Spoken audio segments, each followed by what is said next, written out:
Hey, beautiful people. Welcome back to another episode of Sweet Millionaire Formula, the podcast where we mix money goals with Hollywood drama and we drop gems like it's hot. I'm your host, Courtney, and today we got some exciting news on the agenda. Spill your wealth, stack your paper, and millionaire moves. So grab that drink or your pen, because guess what? We're about to get into it. The broke energy has expired. We're not just getting dressed and putting on makeup. What's your creativity like? What you create? Cause I'm interested. Oh, you go to Sephora. Okay. And then what else? Oh, you have a boyfriend. Okay, you go on trips. Okay. But what do you create for you? What traumas? What accomplishments? How do you process beyond face value what it is that you've experienced and how you can serve your community with the creativity and the projects that will lighten up the intellect, will lighten up the connectivity, or will inspire the next person. Too many times I see this lack of depth, lack of ability to have a presence beyond materialism. And I believe that's what the issue is, especially in today's society. All I see is ads for spending money. When I go into stores, spend money, work, spend money. It's no in between. And I want you to open up your gap, deep down, dig, and find some inspiration. What is it that you like? What documentaries have you never seen before? I'm about to drop 3 documentaries I want y'all to watch that should be inspirational. They were inspirational to me and want to inspire you guys. So Prime Video, we got 20 Pearls, which is the story of the AKA sorority and how it was founded. We also have the story of Ida B. Wells on YouTube. We have the story of who else did I watch recently? I was like, oh. And we have another beautiful and amazing story on Prime Video called Lift. These are 3 documentaries that I just watched in the last maybe 2 weeks because I've been trying to focus and make sure that my perspective and how I'm about to come.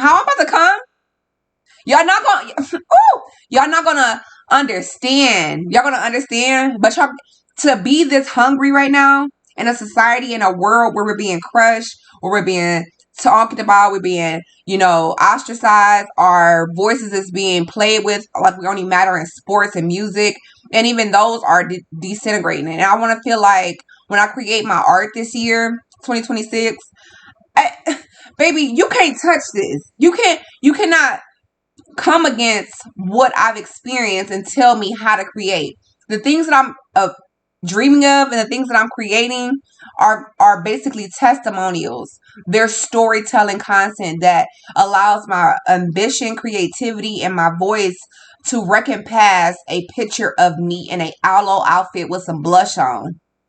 Past me just rapping in a TikTok with my ass out. Past me just posted up in Chanel spending $10,000. Because what does that really mean? After you spend that $10,000, what do you feel? I feel like you should be able to put $10,000 into a Fidelity account, a stock, a saving, a CD bond. But y'all don't want to hear talk like that, right? Y'all want to hear, oh, let's put me in Chanel. And there's nothing wrong with being able to buy Chanel. But it's like, the reality is, during the pandemic, they told y'all that they paid for these stamps made in Italy to be put on the purses. So a purse that costs $5 to make, you're going to pay $10,000 for it. It don't add up to me. So I'd rather just go to New York City and get me a little $50 bag. This is my prerogative. You mind yours and I'm going to mind mine. But let's get into these topics for today. Segment 1, stack your paper. Today I wanted to talk about auditing your habits. What are those routine habits that you do and you don't even question anymore?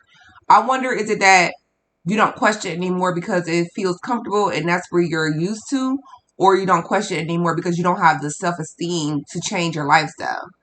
I believe when you have self-esteem to change your lifestyle, you do audit your habits.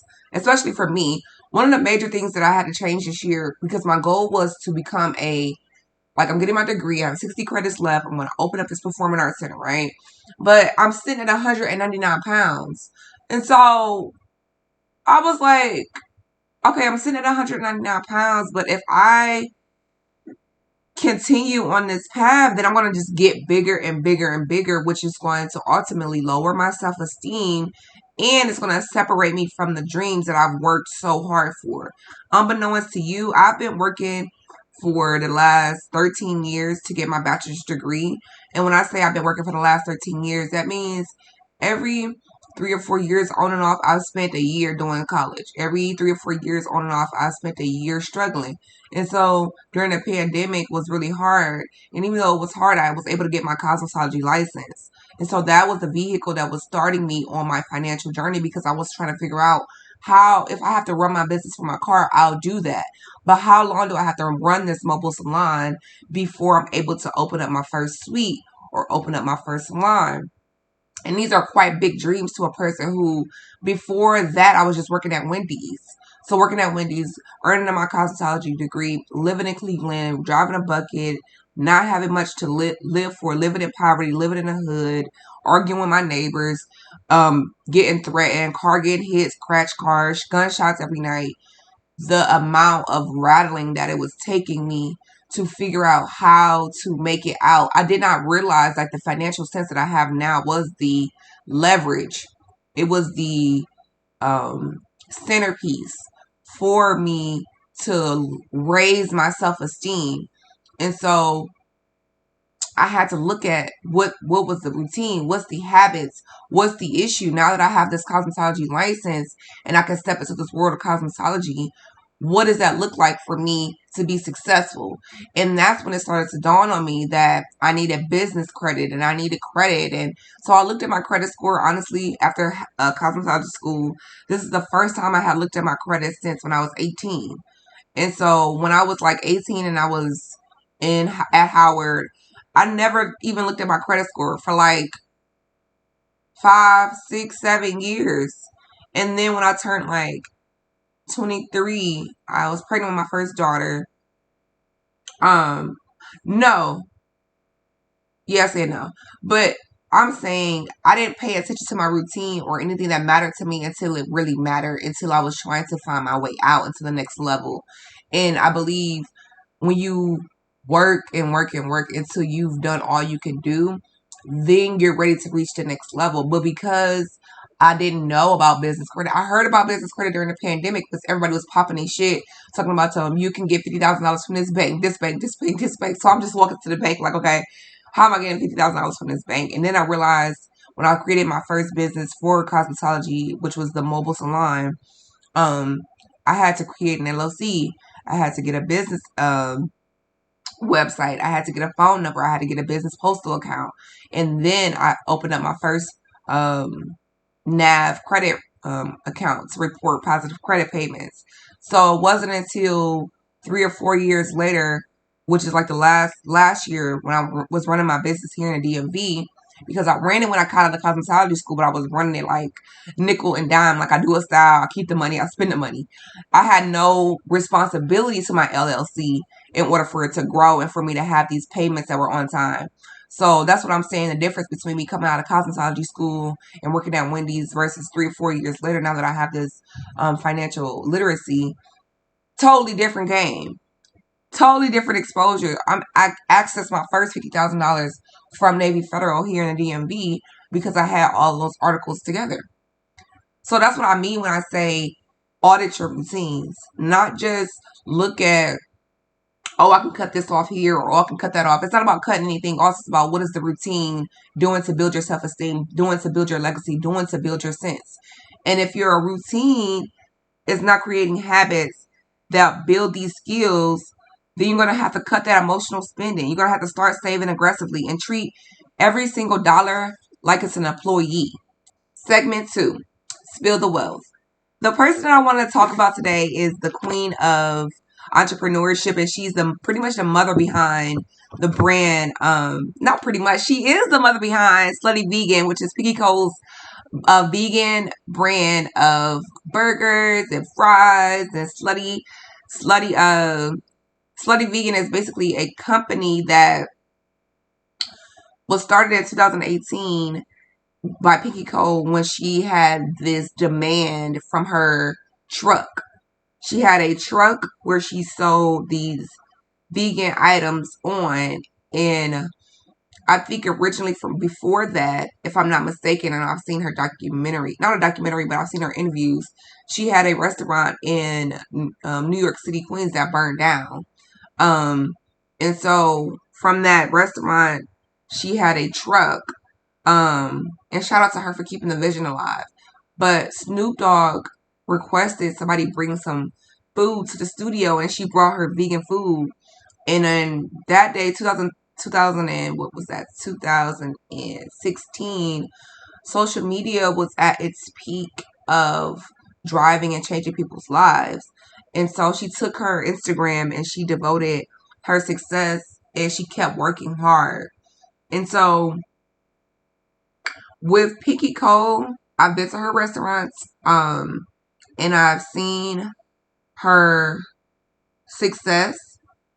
And I think that a woman of her caliber to believe in herself past her shortcomings, past the failures. Because in the beginning, she spent her time working in TV as a producer on Maury. And so she didn't really start necessarily with Slutty Vegan as the focal point of her success.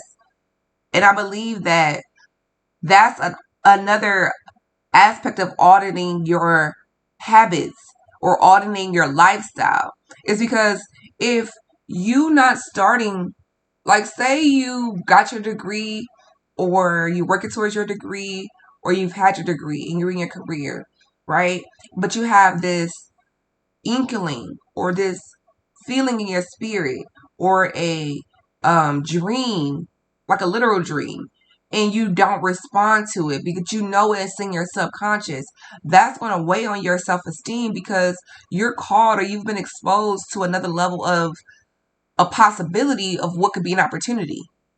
But if you don't believe in possibility, how can it turn into an opportunity? Which could turn into a manifestation of you digging and striving and moving towards another level of who you are. You're not meant, I don't believe nobody in this world is meant to stay where they are. Yes, I believe you can, build relationship and expand your relationships and things like that, but I honestly believe in our 100 years of being here, we're meant to serve and we're meant to go after our purpose. But more than any of that, we're meant to go after and men seek ye first the kingdom of righteousness, and all these things will be added unto you. First, we need to go after our relationship with the Lord Almighty, the Lord and Savior Jesus Christ. Our future, He's the vine, and God is the vine dresser. So if our self-esteem is not where it should be, you should probably turn to the face of the Lord. Get on your face and your hands and your knees. Instead of living your life at the top of the attic at the house, you're living at the attic, partying and living at the top of your life in your mind.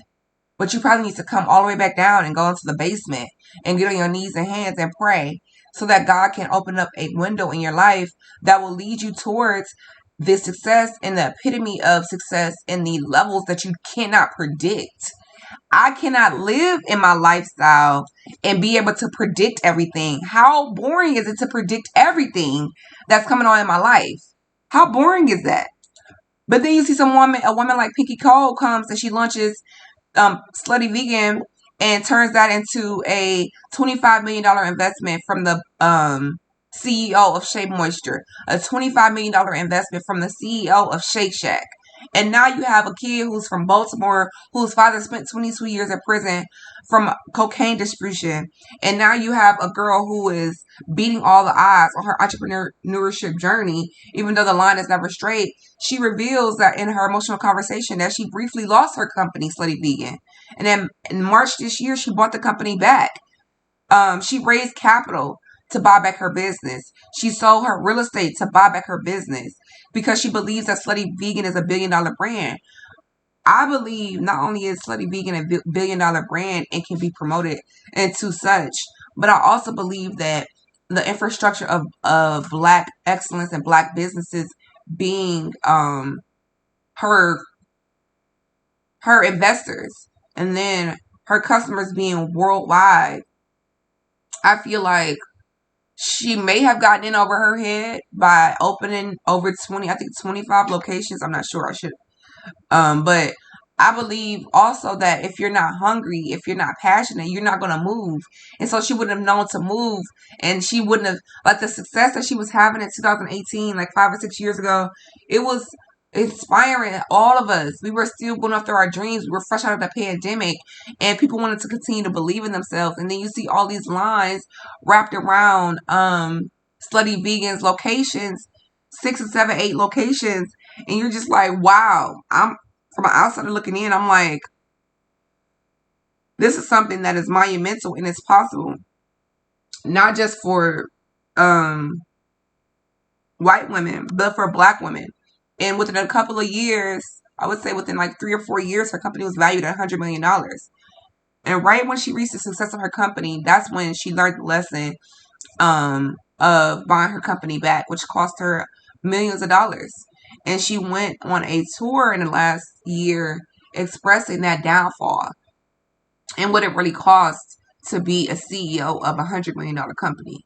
Slutty Vegan is a great example of evolution, of evolving from the outskirts of a little success into the arena of big success, and creating the idea in your own spirit before the world even gets to see that.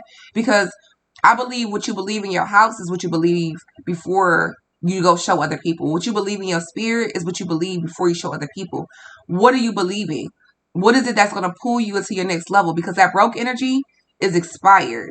And this is not the season for you to cave, coddle, and to shrink, but for you to use your creative sources, your imagination, your faith, and your resources to pursue a dream that's big and fall in love with a passion that you could pursue for a lifetime.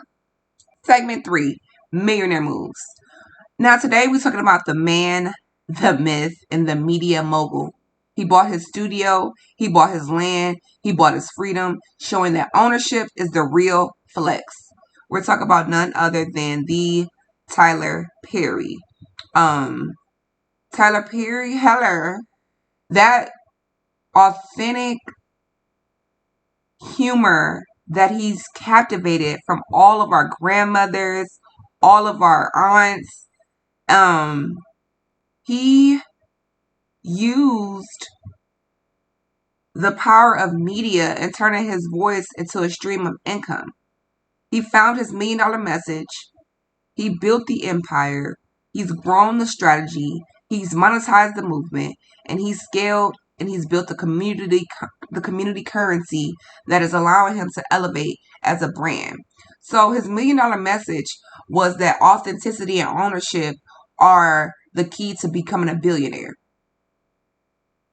What he didn't do with building his empire was become selfish and take people. I'm sure I've heard interviews with Tyler Perry where he had to cut family off and people just wanted to have their hand out all around him. And he's like, this is not how this works. And so when you talk about him building a $1 million empire from Medea, you also have to talk about the years he spent in his car and the years he spent putting money into a play that barely 100 people came to see. But the truth is, especially with me in this podcast, is the numbers don't lie. When I first started this podcast, I had no listeners for the first 20 episodes. I'm 40 episodes in. And now my numbers are over 233 impressions weekly, over 1,000 impressions on Spotify. I'm sitting in people's top 10 stories. I've done over 150% more listeners and audience growing this year than I did last year. So one thing about small wins and small success is that when you create millionaire moves, is that numbers don't lie. And even if the numbers start small, that doesn't mean that you're not doing what you're supposed to do. It means that there is potential. I feel like when I had the one listener, I was like, oh yeah, like I'm in there. Like, do y'all see this one listener? And then I do my wrap up this year, 40 episodes in.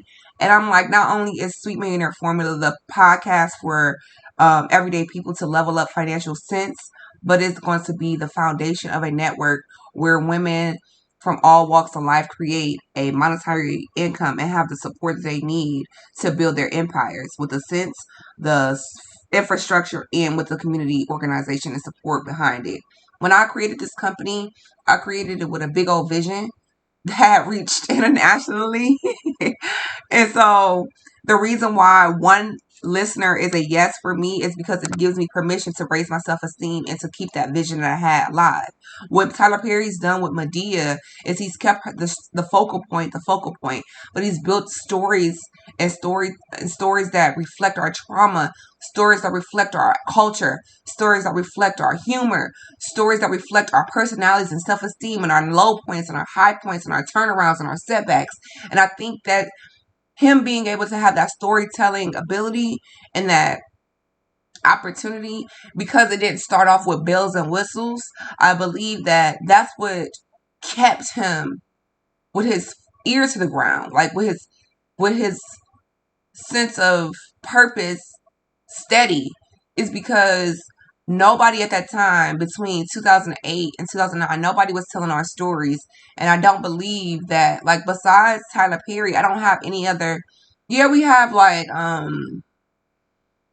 what's some movies from 2008 that we can really think of that were like staples? I know Diary of a Mad Black Woman staple. I know Medea's family reunion staple. Medea goes to jail staple. These are staples that I could name because he's done the work and he's put those impressions in my mind. But I can't think back in the 2009s and 2010s. No other media mogul who was central on producing and owning the rights. Tyler Perry had to work with Lionsgate for nearly 10 years of producing box office hits in order to create the success for him to buy land and build his own studio. He had to work with gatekeepers until he became the studio. And I feel like that evolution of becoming a millionaire is not just a manifestation of your self-esteem. It's not just an audit of the way you spend your money. It's not just a um, one-off thing. It's a personal relationship with God. It is a personal relationship with God. If you're not struggling, if you don't have a place of need, if Jesus cannot come in and be who he is in your life, then how is it that you're going to have this evolution of life that you can look back on and be like, dang, I could not have predicted this? And if that is your goal, then a relationship with God is your most important asset in this lifetime. Because once you come down and you go on your face and your hands and knees to God, you realize you're not who you think you are without Jesus. And I realized that the other day. I was like, as much as I want to pursue and feel like if I had a Mercedes and if I had my studio and if I have none of these things and I just have my faith in God, I'm gonna not only am I gonna get those things that I believe I should have, but he's gonna do exceedingly and above what I can ask or think. I've seen that evolution for Tyler Perry. God has done exceedingly above what you can ask or think. He's employed over 32,000 people across his 28-year career. That is something that I only could dream of. Like, that is my mission. That is my sole purpose, to be a service to these other people. And if I have to get down and bury myself in this podcast and be dedicated to financial sense and being dedicated to pouring out this manifesto of millionaire moves, millionaire mindset, because a millionaire is just a cap, and that's just the beginning of where you can go. Once you've pushed through those levels and you've dedicated yourself, you'll create a system that'll respond. You'll create a life that will respond much more easy when you put it in the work, when you have the relationship with God. But if you don't have either, and you're not having your eyes set on a North Star, then that broke energy that you carrying around you, that needs to expire.